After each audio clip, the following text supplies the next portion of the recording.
So really, no, welcome here. We are glad, if you are brand new to Jesus, if you're brand new to church, or if it's been a really long time, welcome. We're so glad you're here. We're on this journey, learning how to follow Jesus, how to be apprenticed to Jesus and his teachings, his life. And so we've just spent the whole fall in a series all about being apprentices of Jesus. And so we're going to dive into a topic on community. And so we want to pray together. And I really want to thank Pastor Ben and Pastor Kevin for the last 2 weeks and the sermons that they've preached. Thank you to both of you. Just those sermons on humility and on what it means to worship the King, bringing your whole life before King Jesus. Just so grateful for both of them. So pray with me and let's dive into what God would say to us this morning. Jesus, we're listening. We are here. We're ready to hear from you. We want to pray that you would remove distractions from this past week, that you would do what only you can do, that you would allow us to gaze upon you, upon your goodness that we've been singing about this morning, that we would that right now our mind, our heart, our soul, all of our decisions, that we would be brought before you, and that you as King would teach us. We want to know how to live. We want to know how to love you. And so we give this time to you and pray that you would be King in this place. Amen. Okay, so we've been asking this question throughout the whole fall. Do you want to know God? Do you want to know God's love and God's freedom and God's hope and God's grace? If so, what we talked about the entire fall is that the way to know God's love and life and hope and joy and freedom is to be apprenticed to Jesus. Or in the language of the New Testament, it's to be a disciple of Jesus. That it's only in apprenticeship to Jesus where we truly learn what it means to love God with our whole heart. And it's only in apprenticeship to Jesus where we learn how to love our neighbor as we love ourselves. That there is this beautiful picture in the Hebrew language, it's the word shalom, that there is this beautiful peace that comes over our whole life when we are living right before God and before our neighbor. And so we want to be apprenticed to Jesus. We want to be changed by Jesus. But the question we've been wrestling with is how? How are we changed by Jesus? What does that look like? Because many of us are frustrated. Many of us who have called ourselves Christians for decades, we're frustrated because we claim to follow Jesus, but we remain addicted for years, stuck in bitterness for years. We struggle with lack of forgiveness towards another.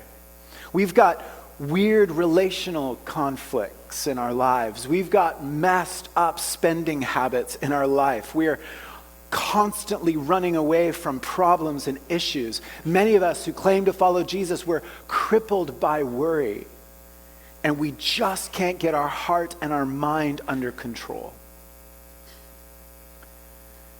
And so the question we're asking is, how, Jesus, do you change us? What does that even look like? Does it mean that we just try harder? Is that the Christian life? No. And an author named Dallas Willard did a great job, I think, in getting us to understand how we are changed in the kingdom of God, how Jesus changes us. And he said, in order to change, that we need 3 things: vision, intention, and means. Vision, intention, means. This is recap for those of you who are with us in the fall. But when anyone wants to change, they need these 3 ingredients. And so if you can picture, let's say I wanted to change, and so we're just going to use an example. Let's say I wanted to play guitar. So first of all, I need a vision of me just wailing on the guitar, like Jimmy Page or Eric Clapton, right? So I have a vision. I'm like, ooh, I like that vision of me being able to play like that, which I definitely cannot do. So I want to do that. But then I need intention, step 2. So it's the will. It's going, okay, I'm going to do this, right? It's that will, and you're like, okay, I'm gonna be a good guitar player. But third, we need means. Or the language you could use here is a way or a path. what would be the path? Well, if I wanted to be a guitar player, I would need to go buy an electric guitar, which I do not have one, so I need to go buy one. Then I need to sign up for a class. And then maybe I would join a band and then be in a group that's practicing and playing songs. I have a path, a road, a way to do that.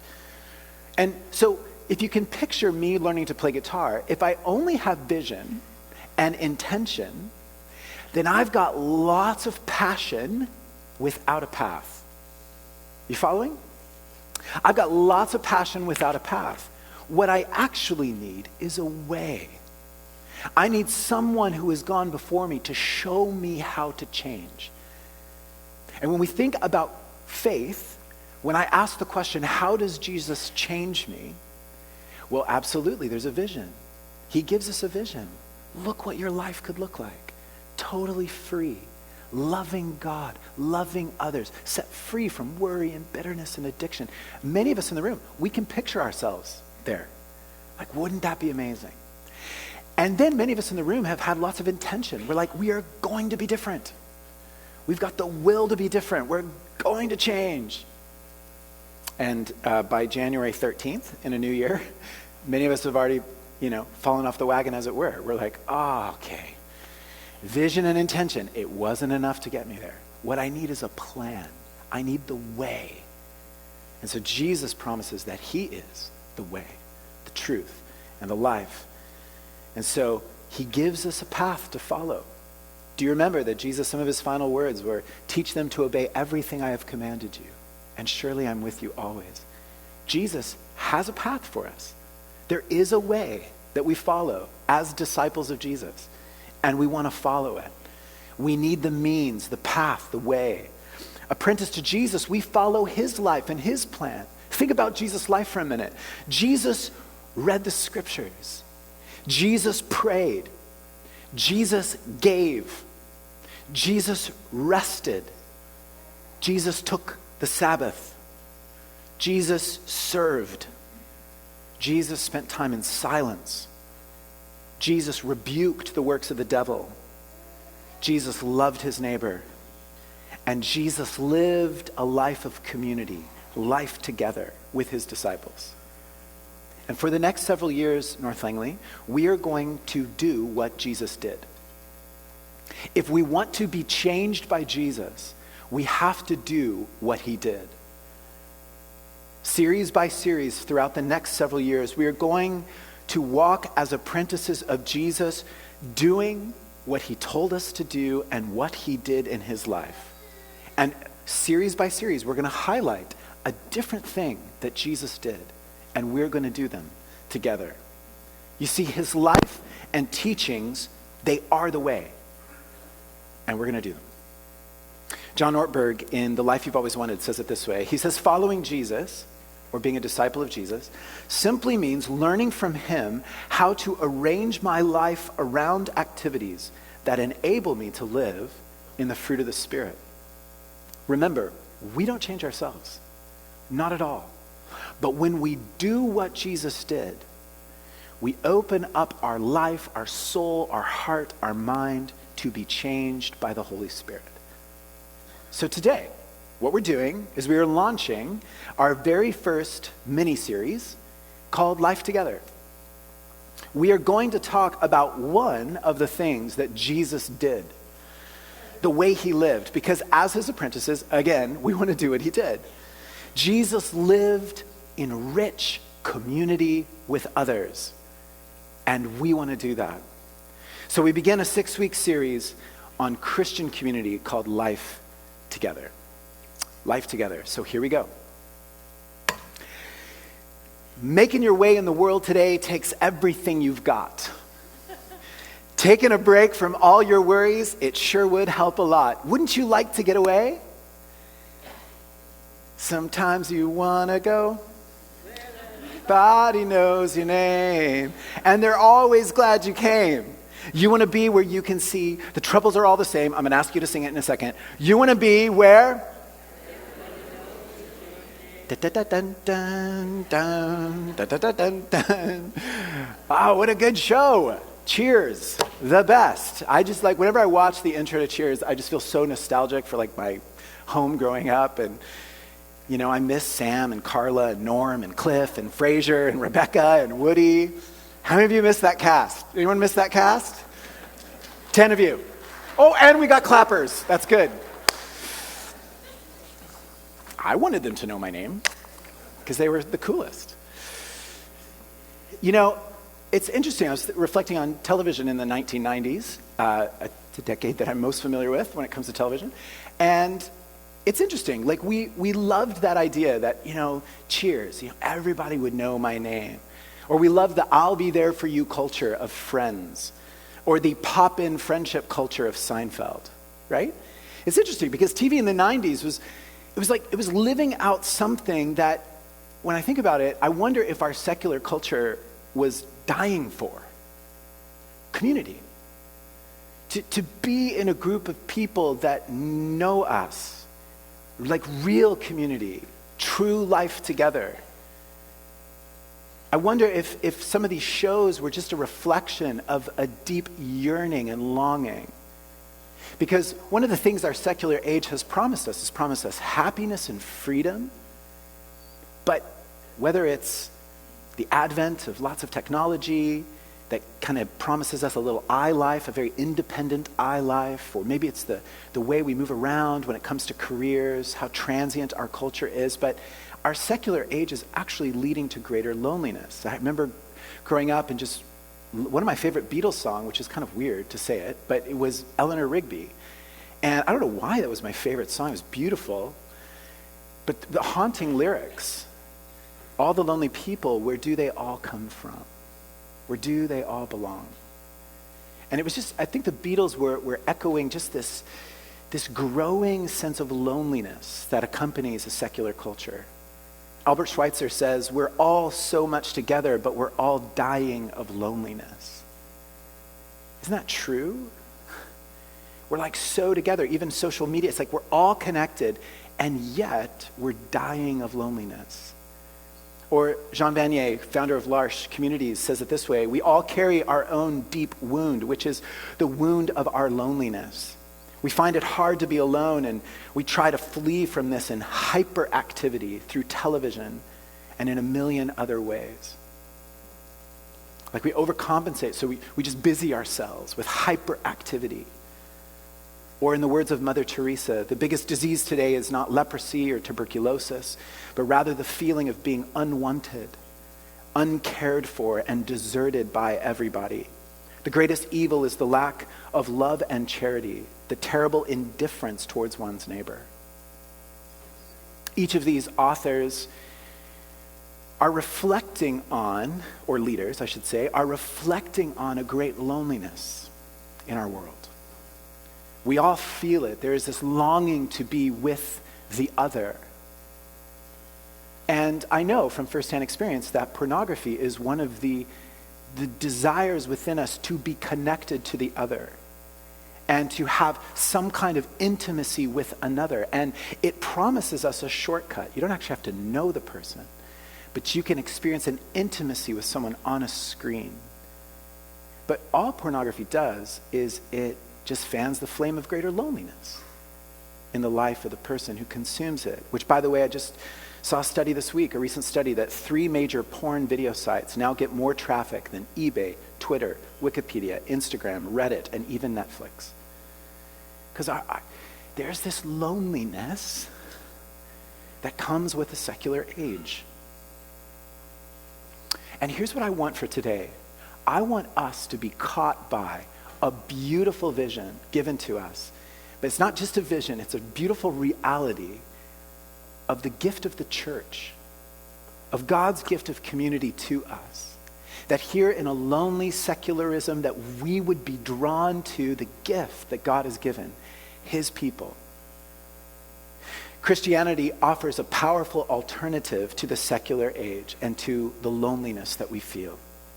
So let me walk through some scripture verses, and I hope you'll catch the beauty of the gift of God. It all begins in the Garden of Eden. You'll remember that God created humanity, and he saw that it was good and that there was a flourishing of relationship, Adam and Eve, in a beautiful relationship with a wonderful relationship with God.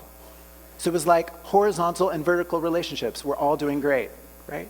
But with the coming of sin and the deception of this character, the serpent in the book of Genesis, there was this deception, and this deception led to sin, and sin led to brokenness. There was brokenness between one another and between humanity and God. Sin leads to broken relationships. Broken relationships between me and my neighbor, and a broken relationship with God. Sin does that 100% of the time.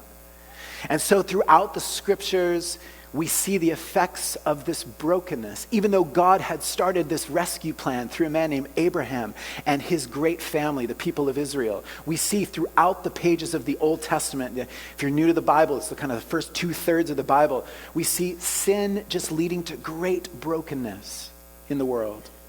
Brokenness in relationship between humans and God and humans and each other. But there were these prophets that spoke of a day that would come where God would make things right. He would restore relationships, not just human relationships, but relationships with God himself. And listen to Ezekiel.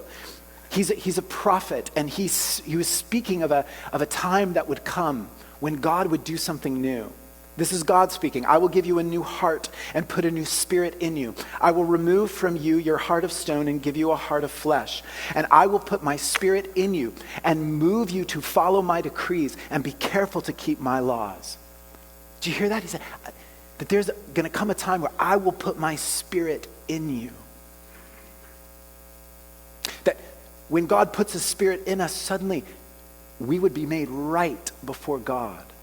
His spirit in us. And something incredible happened. Hundreds of years after that prophetic word from Ezekiel, we're with Jesus at the cross. It's the moment Jesus gives up his life for the sake of the world. And what happens? Listen to Matthew 27. And when Jesus had cried out again in a loud voice, he gave up his spirit.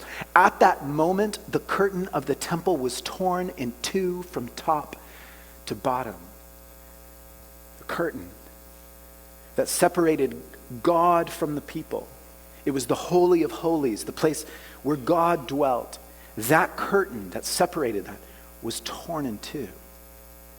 What's going on? What's happening? At the death of Jesus, what is happening? Well, some of you will know 3 days later, Jesus rises from the dead. He spends time with his followers and he ascends back to heaven, and he says, wait in the city of Jerusalem because something huge is going to happen. Something massive is going to happen. You're going to receive a gift. 120 followers of Jesus were praying together. They're in the city of Jerusalem. They're praying.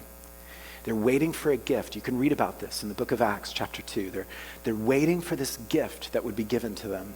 They're praying, and all of a sudden, the sound of a violent wind kind of comes into their prayer meeting. You can just imagine the sound. Violent wind, and all of a sudden, these tongues of fire started to descend on these 120 people gathered to pray. So wind and fire. By the way, wind and fire, which was always a picture of the glory of God coming upon his temple. Wind and fire coming upon his temple. But what was happening in that moment was the wind and fire was coming upon a people. And all of a sudden, we begin to see that in the gift of the Spirit, this was the moment God was gifting his Spirit to the church to fulfill that prophecy from Ezekiel, that one day God would fill his people with his own Spirit, that this was the moment that God was filling his new temple. North Langley, this is huge. This is the moment in Acts 2 where God fills his new temple. The temple would no longer be a building, brick and mortar, but it would be a people, a gathered people experiencing life together. When I've read the book of Acts, I've been drawn to things like, speaking in tongues or the speaking of other languages. And when we read it, sometimes we read it through an individualistic lens. But if you actually catch what's happening, the gift of the Spirit falls upon a people, a gathered people. That this people is now the place where God's glory rests. a gathered people, not of lone rangers or solo discipleship, but a bunch of people gathered together, that this is where God's glory falls. Wind and fire upon his new temple. The church gathered. And I want you to listen to what this new family, this new temple looked like. Picture yourself, you're there in Jerusalem, and you're picturing this new people filled with the Spirit, the new temple. Listen to this. They devoted themselves to the apostles' teaching and to fellowship, to the breaking of bread and to prayer. Everyone was filled with awe at the many wonders and signs performed by the apostles. All the believers were together and had everything in common. They sold property and possessions to give to anyone who had need. Every day they continued to meet together in the temple courts. They broke bread in their homes and ate together with glad and sincere hearts, praising God and enjoying the favor of all the people. And the Lord added to their number daily those who were being saved. Together, the evidence of the filling of the Spirit is people together, living life together. Listen, they loved being together. They loved learning together. They loved eating together. They loved praying together. They loved giving to one another. It was attractive. It was God's love made real on earth as it is in heaven, in community.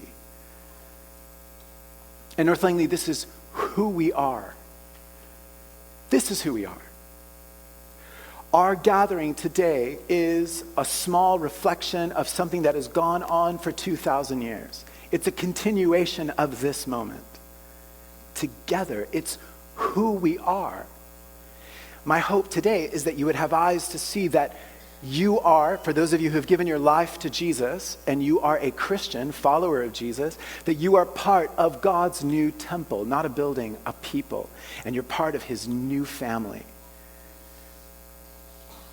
We're not made to do this alone.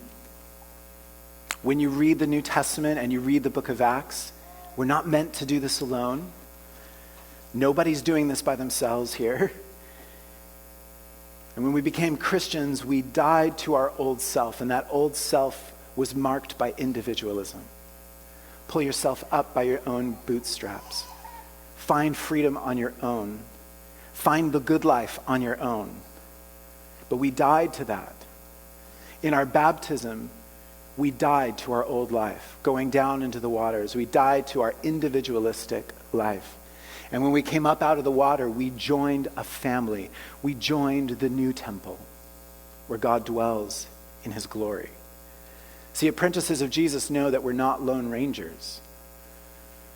Jesus had his group of 12, and it was 70, and it was 120, and then it was thousands were gathered at Pentecost. From day one, this whole thing about following Jesus has been something that we do together.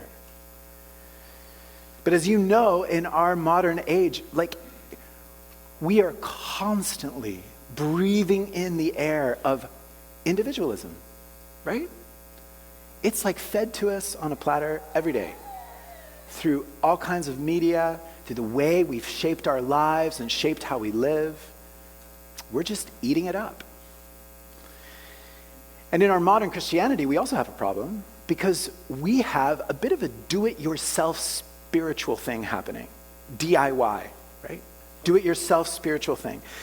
Because for many of us, the temptation is to see community, life together, as simply one option in a buffet of options of what you could do in your own Christian journey.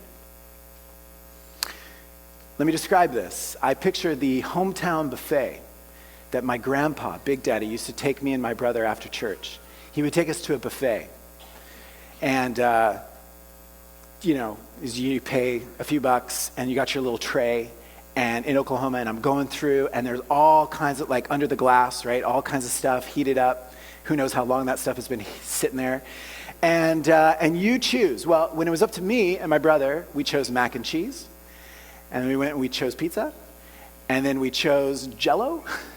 And then we grabbed some soft serve ice cream at the end of the row.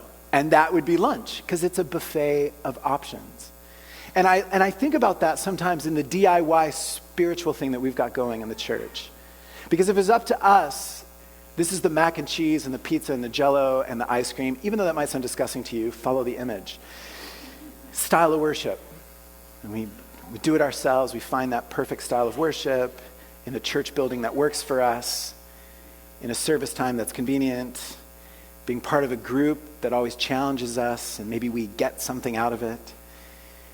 Different services, different podcasts, different books to read, different camps to attend, the perfect camp for me, the perfect mission trip that I can go on that works with my schedule, the perfect school to send my kids to, and the right retreat to go on that will fit my needs and where I'm at in life. And all those things, you know that I know, I hope you know that these are beautiful things, they're wonderful things. They're part of the beautiful life of Christianity, many wonderful options. But the problem is if we only take the things that we want, we've got this DIY thing happening in our faith. And what we do, which is what I did and my brother did, is we skip over in the buffet the Brussels sprouts. And we skip over the asparagus and we skip over the broccoli. And we're not going to put those on our plate, for sure. And we're going to go right to the jello. And the Brussels sprouts and the broccoli and the asparagus, I get it. Some of you are health nuts and you actually like that kind of stuff. And so, but just again, go with the image here. Is that some of that stuff that we skip over is found in being in a small group. It's being in a community group, a life group, an apprentice group, a cell group, whatever you want to call it, a small group. Because sometimes in that small group, what we find is that we're dealing with relational conflict in that small group. And honestly, we could all do without the relational conflict, right? We can all do without the need to confess sin to a brother or a sister. We could learn to do without loving somebody who is awkward. Learning to commit to community when we can easily picture a million other things to do with our time. And the danger is that unless we see that Christianity is not a buffet of options, but it's a life together in community, then we will miss out on what is actually healthy for us, on what's actually good for us. And what is good for us is to be in a place where we are not alone, and we have those who love us and care for us and are speaking truth into our lives, and in whom we can confess our sin and walk through seasons of life together. We have to beware of DIY spirituality. Life together in Christian community is beautiful and hard at the same time. It will require confession, reconciliation at times, care for one another in difficult seasons. It will require time, lots of time. Sometimes boring times and sometimes amazingly good times. Hard seasons, competing priorities. But the deal is that this is God's plan for his apprentices, is that we would walk together in life, in and out of all kinds of seasons together. And I think one of the things we need to do is step one, is we need to rebuke the idealism that we have about life together. For many of us in the room, we're like, okay, I can get on that train, Matthew. And in our minds, we picture what this beautiful community of people are, which is funny because it's kind of like some of the people on the video, right? Everyone's holding just these glasses at a really cool table and everyone's laughing together, right? And we know that that's not necessarily true. Maybe for like a few seconds, that's probably true. But we're picturing that to be what our life together will look like. And so I think one of the first things, one of the most healthy things we can do is just get rid of the idealism. And actually to understand that disillusionment can actually be a gift when it comes to Christian community. The quicker that we get disillusioned or the bubble is burst, the better. The church is not perfect. It is a hospital for sinners and all of us in need of mercy and grace. The author Sheldon Van Auken, who wrote A Severe Mercy, he was friends with C.S. Lewis. He lost his wife. Anyway, he writes this book. And in it, he tells the story of he and his wife, when they bought a new car, they took a hammer and they just like dented the car in. And they said, the action freed him from worrying about the car being perfect. And just from the get-go, it's like, okay, it's not perfect now. Good, now I can drive in freedom. Not worried about people opening their doors or bumping into me. Done. Now I'm free to just drive my car because cars are for driving. And I know some of you are like car fans and you go to car shows and you pay money to look at cars. I don't get that world, but cars are for driving. And no car is ever going to make it without some failure. And so I think what I want to do is take a swing with a hammer at that notion of that pristine, perfect community. It's untouched. Everyone's like laughing and loving life together. Even though there is great joy in community, please hear me, there's great joy in community. It often comes after a long journey, hitting the road together. Sometimes we get banged up along the way, but let's not expect perfect community. Dietrich Bonhoeffer, who wrote a book called Life Together, which is where we get our title for our series here. By the way, if you're going to read one book, read that one. Dietrich Bonhoeffer, Life Together. And he says this.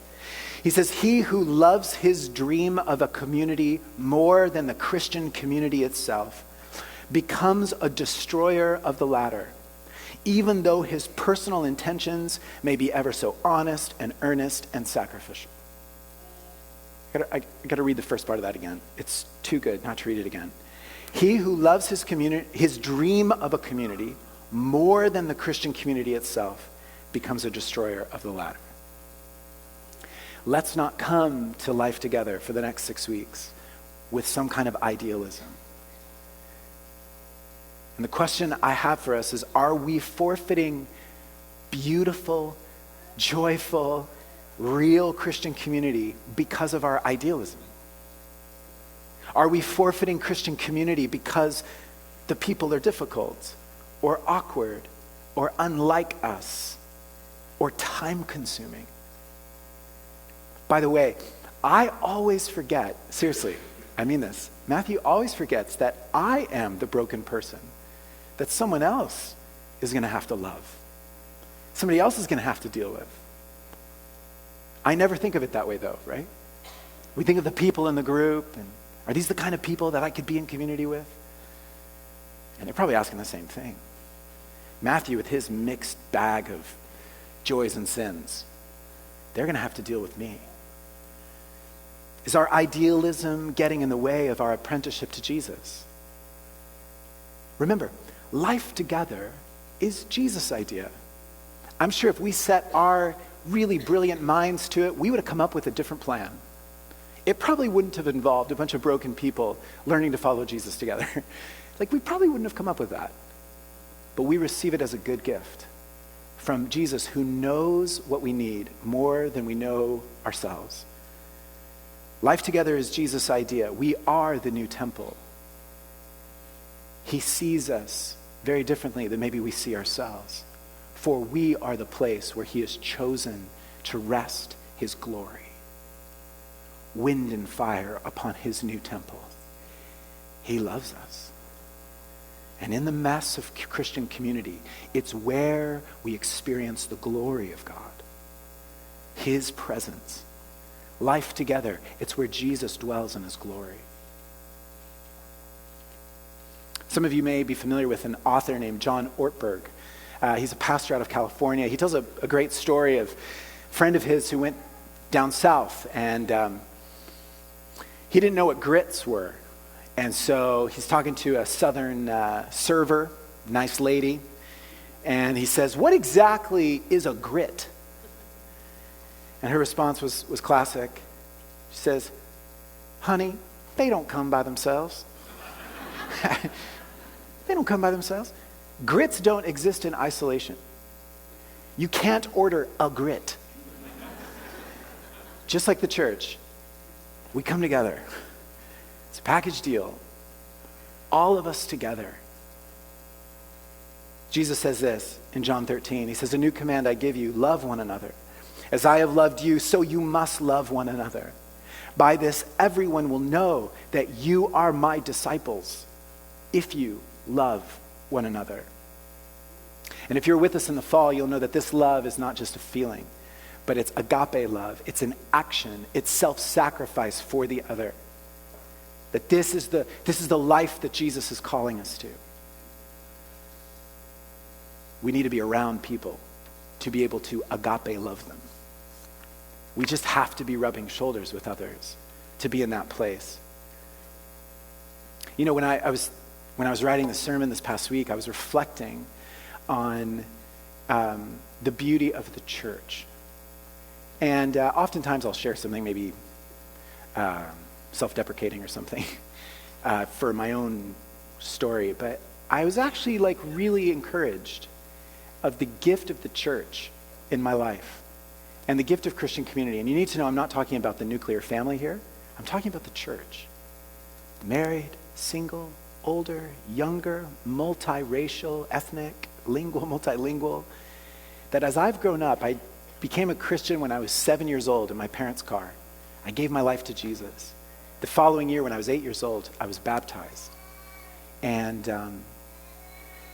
And for the last over 30 years, as I've been following Jesus, I look back and I see the places where I grew the most, were those moments when I was enjoying church community. It's not always been easy, that there are periods of my life where it's been harder than others.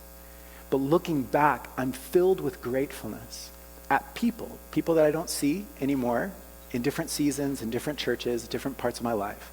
But so grateful for the people that have been there my whole journey. And I hope that all of us as Christians would come humble and realize this was never a DIY thing. Never. That if we're humble enough, we'll realize that there were always people that God had placed in our life to challenge us, to love us, to care for us, always. And my hope is that we as a church community will experience that together, that we would know the joy of life together. I've tasted it. It goes beyond people that are like me. It goes beyond my own family. It's the church. It's Christian community, living together, following Jesus. So here's what I want to summarize this time together with. This is week 1 of 6 weeks, so we're going to talk a lot about this. But the summary for today is this. I want you to know that life together is a choice, and it's not chasing a feeling. Let's go ahead and take a hammer, and let's ding up that car, right? Let's get rid of that idealism. It's not a feeling we're chasing. It's a choice. It's a choice to commit to the gift Jesus has given you. Not to live this life alone, but to enjoy it in community. And so I want to ask you just a very clear question. Are you, as a disciple, as an apprentice of Jesus, are you in a group that is meeting together consistently, learning together, eating together, praying together, and giving together? And if not, would you join one? Would you join one? That's our homework assignment for this week, is to join a life group. Notice, I'm not saying pray about it. I already know the answer.